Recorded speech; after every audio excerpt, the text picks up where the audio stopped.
म्हणजे उद्धव ठाकरे असतील, त्याचबरोबर विनायक राऊत असतील, वैभव नाईक असतील, त्यांनी या शहर विकास आघाडीमध्ये भाजप आणि शिंदे गटाला आपण घेणार नाही, त्यांना या शहर विकास आघाडीमध्ये थारा देणार नाही असं देखील वक्तव्य केलं होतं.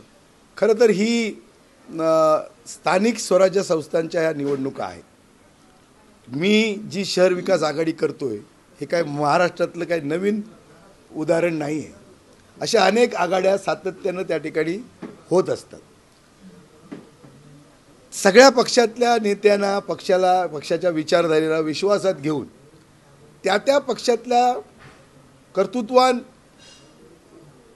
उमेदवारांना उमेदवारी देऊन सगळ्या विचारांना सामावून घेण्याचा माझा एक प्रयत्न या निमित्तानं आहे. मी मगाशी म्हणालो की मी सगळ्याच राजकीय पक्षांना या ठिकाणी आवाहन करतोय की आपण या शहर विकास आघाडीमध्ये सामील व्हा. मी सगळ्याच पक्षांना त्या ठिकाणी आवाहन केलेलं आहे, आपण यावं, पाठिंबा द्यावा.